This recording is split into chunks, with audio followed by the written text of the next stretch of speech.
بسم اللہ الرحمن الرحیم۔ حضرت جبرائیل علیہ السلام نے حضرت محمد صلی اللہ علیہ وآلہ وسلم سے فرمایا، آپ کی امت گناہ بھر بھر کر آئے گی۔ اگر امت کا ہر فرد صرف یہ ایک الفاظ کہہ دے، اگر وہ بول نہیں سکتا تو دل میں کہہ دے، اللہ تعالیٰ نے حکم دیا ان کی مغفرت اور گناہ معاف کر دوں گا۔ وہ لفظ یہ ہیں۔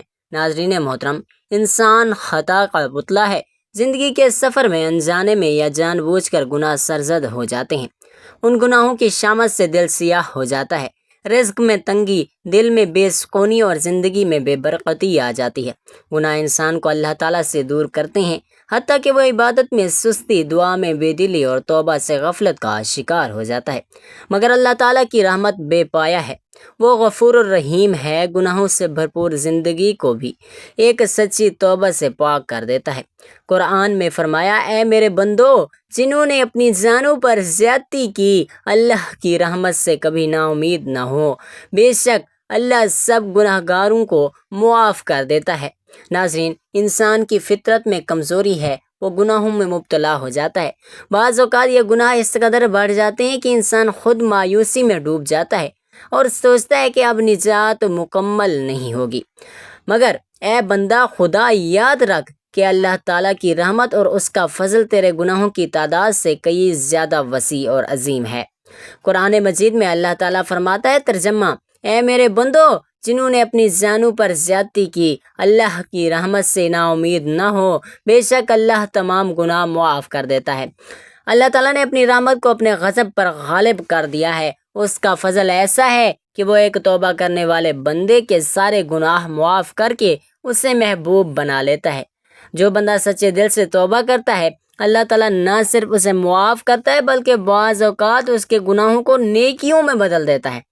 حدیث قدسی میں ہے، میری رحمت میرے غضب پر غالب ہے۔ ناظرین محترم، اللہ تعالیٰ کی رحمت کو ملحوظ خاطر رکھتے ہوئے ہمارا آج کا وظیفہ بھی اللہ تعالیٰ کی رحمت کو ملحوظ خاطر رکھتے ہوئے امت محمدیہ صلی اللہ علیہ وآلہ وسلم کے گناہوں کی مغفرت کے حوالے سے ہے، جس کے بارے میں حضرت جبرائیل علیہ السلام نے حضرت محمد مصطفیٰ صلی اللہ علیہ وآلہ وسلم سے فرمایا کہ اگر آپ کی امت کا ہر فرد گناہ بھر بھر کر آئے گا، اگر گناہوں کے باوجود وہ ایک لفظ کہہ دے اور جو بول نہ بھی سکتا ہو، وہ اگر دل میں ہی اپنے گناہوں کا تصور لاتے ہوئے اس لفظ کو ادا کر لے تو اللہ تعالیٰ نے حکم دیا ہے کہ ان کی مغفرت اور گناہوں کو معاف کر دوں گا۔ تو وہ لفظ جاننے کے لیے، اللہ تعالیٰ کی رحمت اور اس کا فضل جاننے کے لیے گزارش ہے کہ ویڈیو کو آخر تک لازمی دیکھیے گا تاکہ تمام امت محمدیہ گناہوں کی مغفرت ہو سکے۔ حضرت اکرم صلی اللہ علیہ وسلم نے جبرائیل امین علیہ السلام سے فرمایا، میری امت کا کیا ہوگا؟ جبرائیل امین علیہ السلام نے عرض کی کہ یا رسول اللہ صلی اللہ علیہ وآلہ وسلم، اگر آپ کا امتی گناہ گار ہو یا گناہ بھر بھر کر آئے گا، صرف ایک لفظ اپنی زبان سے کہہ دے، ان کے 1000 سال کے گناہ معاف ہو جائیں گے، ان کی مغفرت ہو جائے گی۔ آپ نے فرمایا، جبرائیل امین، یہ الفاظ سنیں تو آپ صلی اللہ علیہ وسلم نے فرمایا، میرا دل ٹھنڈا ہو گیا۔ نبی پاک صلی اللہ علیہ وآلہ وسلم جب آخری خطبہ دے چکے تو اپنے حجرے میں تشریف لے گئے۔ پھر جب آپ کو بے ہوشی ہوئی تو دروازے پر ایک شخص نے آ کر پکارا، السلام علیکم۔ کسی نے اس کی آواز سن کر یہ جواب دیا کہ اس وقت رسول کریم صلی اللہ علیہ وآلہ وسلم کو بے ہوشی ہے، اس وقت تمہیں آنے کی اجازت نہیں۔ اس شخص نے پھر پکارا، کہا، السلام علیکم اہل بیت النبوہ۔ جب دوسری مرتبہ پکارنے والے نے پکارا تو اس عرصے میں ان کی آواز رسول کریم صلی اللہ علیہ وآلہ وسلم کے کان میں گئی۔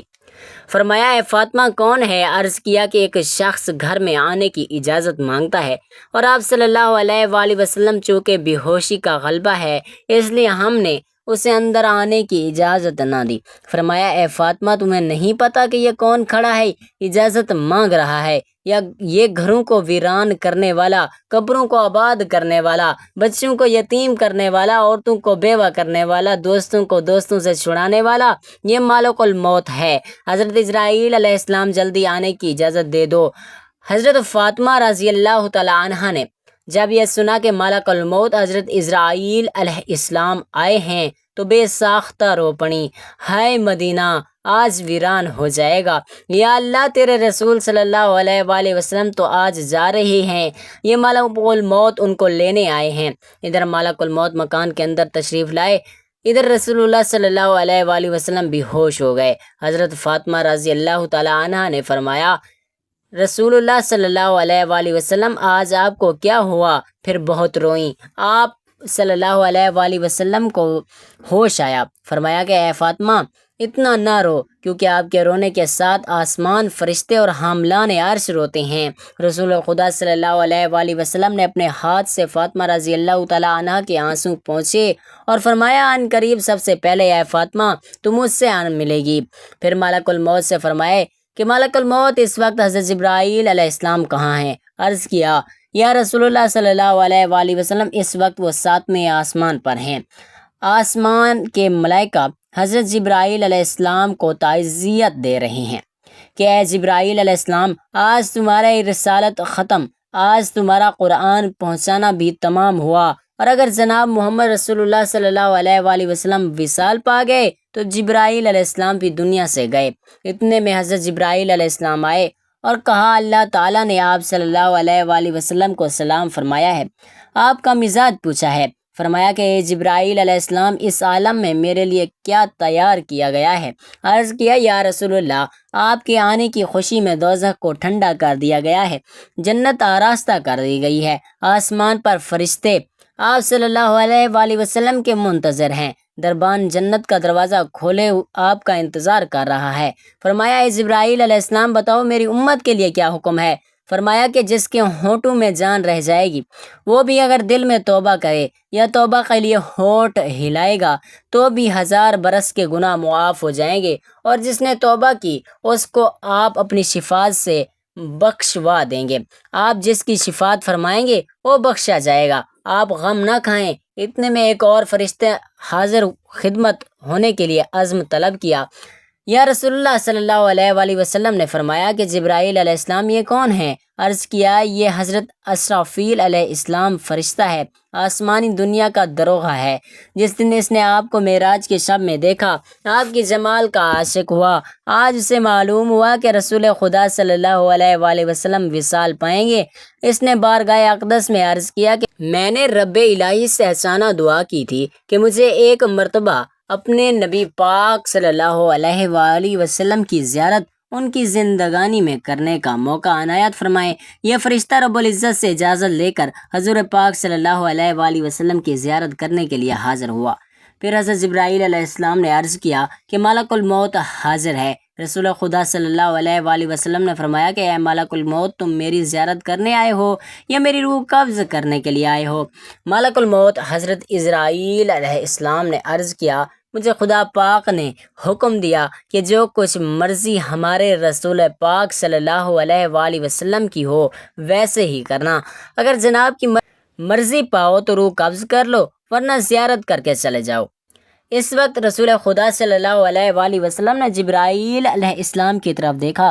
حضرت جبرائیل علیہ السلام نے عرض کیا، یا رسول اللہ صلی اللہ علیہ وآلہ وسلم خداوند کریم نے آپ کو بلایا ہے اور اب آپ کا دنیا میں رہنا پسند نہیں کرتے۔ یا رسول اللہ صلی اللہ علیہ وآلہ وسلم پورے غلام آپ کی زیارت کے مشتاق ہیں، کیونکہ آج آسمان کو سجا دیا گیا ہے، حوروں کو بلا خوف و خطر بننے سنورنے کا حکم ملا ہے کہ اگر آپ آسمان پر تشریف لے جانا چاہیں تو آپ کو ہم لے چلیں، اگر آپ یہیں دنیا میں رہنا چاہتے ہیں تو آپ کی مرضی، اور ملائکہ آپ صلی اللہ علیہ وآلہ وسلم کے منتظر ہیں۔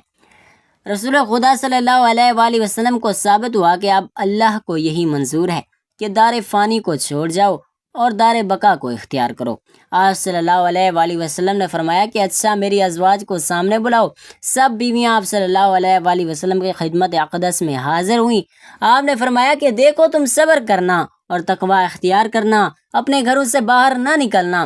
حضرت ام سلمہ رضی اللہ تعالیٰ عنہ عرض کیا، یا رسول اللہ صلی اللہ علیہ وآلہ وسلم کا کیا حال ہے؟ فرمایا کہ اب وہ وقت قریب آ گیا ہے کہ تم آج کے بعد میری آواز نہ سنو گی اور نہ ہی مجھ کو دیکھو گی۔ اور پھر فرمایا، اے فاطمہ میری بیٹی، حسن اور حسین کو بلانے کے لیے کسی کو بھیجو۔ حضرت فاطمہ رضی اللہ تعالیٰ عنہا نے کسی آدمی کو بھیجا اور کہا، بہت جلد حسن اور حسین کو بلا لاؤ۔ کیونکہ سید المرسلین صلی اللہ علیہ وآلہ وسلم کی وفات کا وقت بہت قریب ہے۔ وہ شخص حضرت حسن اور حسین رضی اللہ تعالیٰ عنہ کو بلانے کے لیے گیا، تو راستے میں حضرت حسن اور حضرت امام حسین رضی اللہ تعالیٰ عنہ اس وقت بچے تھے اور اپنے گھر کی طرف سفر پر گامزن تھے، اور قاصد نے عرض کیا کہ جلدی چلو، تمہیں حضرت محمد صلی اللہ علیہ وآلہ وسلم نے بلایا ہے۔ حضرت حسن کو حضرت امام حسین رضی اللہ تعالیٰ عنہ نے دیکھتے ہوئے فرمایا کہ میں نے کہا تھا بھائی جان کہ میرا دل آج افسردہ ہے کہ آج میں نے نانا جان کی خدمت اقدس میں رہوں۔ میرا دل مانتا تھا کہ آج کچھ ہونے والا ہے، اس لیے ہم پہلے سے ہی گھر کی طرف چل نکلے تھے۔ حضرت حسن حضرت حسین رضی اللہ تعالیٰ عنہ نے فرمایا کہ اتنی جلدی کیوں ہے؟ کیا ہمارے نانا جان کا آخری وقت ہے؟ کیا آپ صلی اللہ علیہ وآلہ وسلم وصال فرمائیں گے؟ دونوں شہزادے گھبرائے ہوئے حاضر ہوئے۔ رسول خدا صلی اللہ علیہ وآلہ وسلم نے ان کو اپنے پاس بٹھا کر ان کے سروں پر ہاتھ پھیر کر فرمایا کہ میری امت کے ظالم تم پر ظلم کریں گے۔ حضرت فاطمہ رضی اللہ تعالیٰ عنہا نے عرض کیا حضور صلی اللہ علیہ وآلہ وسلم اگر ان پر ظلم ہوگا تو یا رسول اللہ صلی اللہ علیہ وآلہ وسلم کے بعد کس کو کہیں گے؟ رسول خدا صلی اللہ علیہ وآلہ وسلم نے فرمایا کہ اللہ ہی کافی ہے۔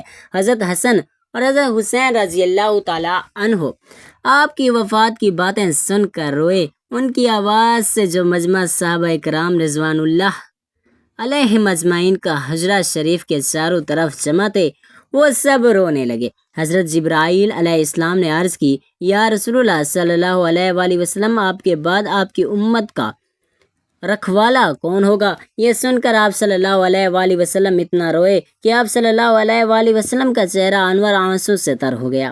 حضرت ام سلمہ رضی اللہ تعالیٰ عنہا نے کہا کہ رسول خدا صلی اللہ علیہ وآلہ وسلم تو ہر صورت میں اچھی جگہ تشریف لے جاتے ہیں، آپ صلی اللہ علیہ وآلہ وسلم کیوں روتے ہیں؟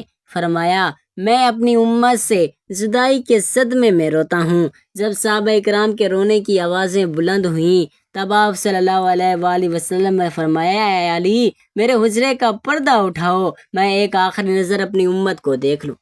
حضرت علی رضی اللہ تعالیٰ عنہ نے پردہ اٹھایا اور صحابہ کرام کو پاس بلایا۔ جب وہ دیوانوں کی طرح رونے لگے تب آپ نے فرمایا اے مصیبت زدہ لوگو صبر کرو، میں جاتا ہوں تمہارے لیے حوض کوثر اور جنت آراستہ کرتا ہوں، تم سب سے پہلے جنت میں جاؤ گے، تم سے پہلے کوئی امت نہ جائے گی۔ اے میری امت دین اسلام پر قائم رہنا، قرآن کو اپنا ایمان، اے اللہ میں نے تیرا پیغام پہنچا دیا۔ یہ فرماتے فرماتے رسول خدا صلی اللہ علیہ وآلہ وسلم آنکھیں بند ہوئیں، ماتھے پر پسینہ یا بے ہوشی طاری ہوئی۔ حضرت علی رضی اللہ تعالیٰ عنہ نے صحابہ کرام کو اشارے سے رخصت کیا، صحابہ کرام باہر چلے گئے۔ حضرت بی بی فاطمہ رضی اللہ تعالیٰ عنہا نے عرض کیا کہ یا رسول اللہ میں حشر میں آپ کو کہاں ڈھونڈوں گی؟ فرمایا کہ لوح حمد کے نیچے۔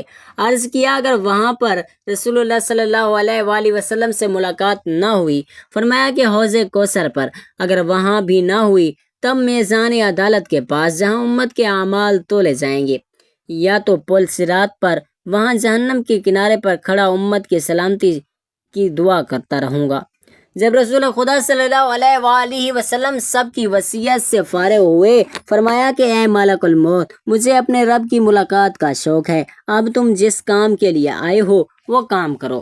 رسول خدا صلی اللہ علیہ وآلہ وسلم کی روح قبض کرنے کی اجازت مرمت فرمائی۔ ملک الموت نے روح قبض کرنا شروع کی، وہ تکلیف شروع ہوئی تو فرمایا اے اللہ موت کی بڑی سخت تکلیف ہے، الہی تو موت کی تکلیف آسان کر گیا۔ مٹی کے پیالے میں پانی بھروا کر موت کی گھبراہٹ میں گھڑی گھڑی پانی میں ہاتھ ڈالتے، وہ ہاتھ منہ پر پھیرتے اور فرماتے اے اللہ مجھے اپنے پاس بلا لے۔ فاطمہ رضی اللہ تعالیٰ عنہا نے کہا یا حضرت آج آپ کو بہت تکلیف ہے؟ فرمایا اے فاطمہ جب میرا وصال ہو جائے تو کہنا انا للہ و انا الیہ راجعون۔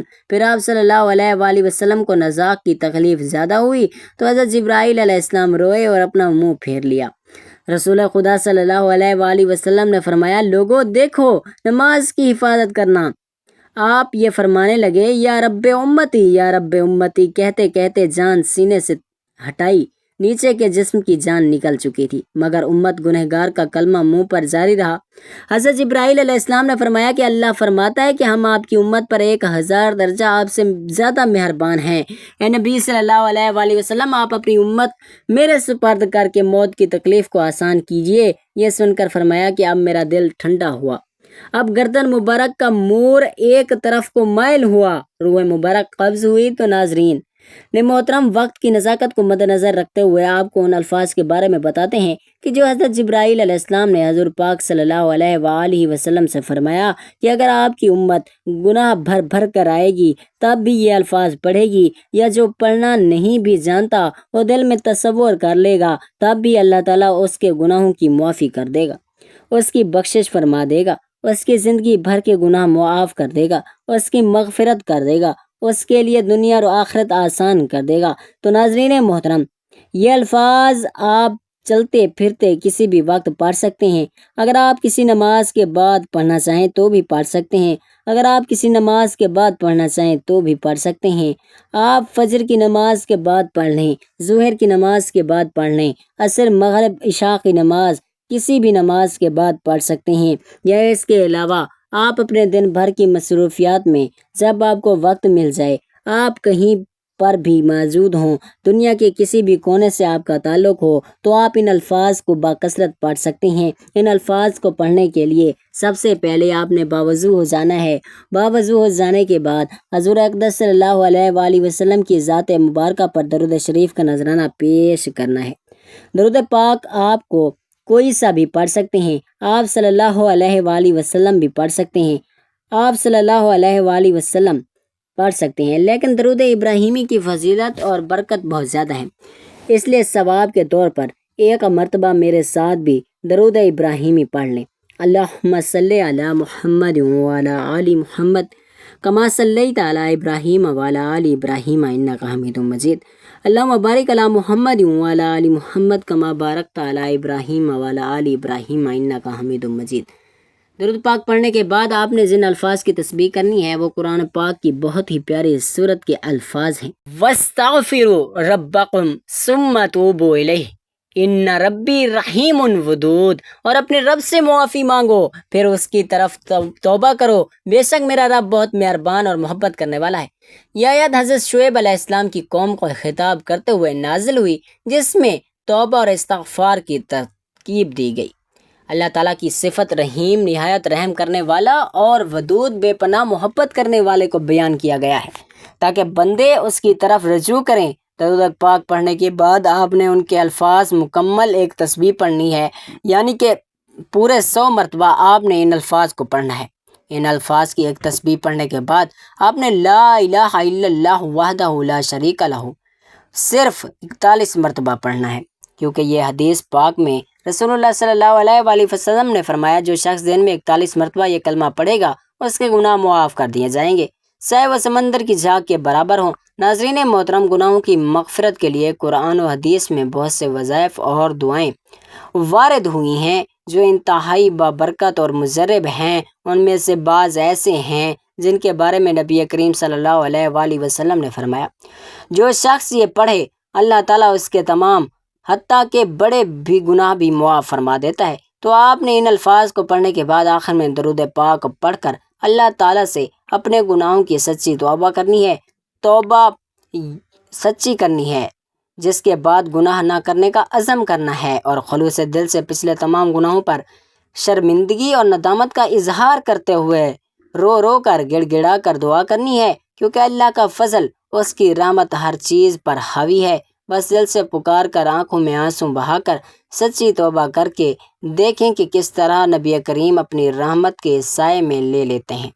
وصیت یہ ہے کہ دل سے پکاریں، زبان پر استغفار ہو، نیت یہ ہو کہ آئندہ گناہوں سے بچا جائے گا، تو پھر اللہ تعالیٰ ایسے بندوں کو نہ صرف معاف کرتا ہے بلکہ اس کے گناہوں کو نیکیوں میں بدل دیتا ہے۔ بس اللہ کی رحمت سے ہمیشہ امید رکھو اور توبہ کرتے رہو۔ جو انسان خلوص سے دل کے ساتھ ہی کامل یقین کے ساتھ اللہ تعالیٰ کی ذات پر بھروسہ کرتے ہوئے ان الفاظ کو پڑھتا ہے اور دل سے اللہ تعالیٰ کی طرف رجوع کرتا ہے، توبہ استغفار کرتا ہے، اللہ تعالیٰ اس کی توبہ کو ضرور قبول فرماتا ہے اور اس کے گناہوں کو معاف فرماتا ہے۔ دعا ہے کہ اللہ تعالیٰ ہمارے بھی صغیرہ کبیرہ گناہوں کو معاف فرمائے، ہمیں اپنے پیارے آقا حضرت محمد مصطفیٰ صلی اللہ علیہ وآلہ وسلم کے احکامات پر چلنے کی توفیق عطا فرمائے، نیکی کی بات کو سننے سمجھنے اور اس پر عمل کرنے کی طاقت اور توفیق مرمت فرمائے، اور ہماری توبہ قبول فرمائے، ہماری دنیا اور آخرت سنوار دے۔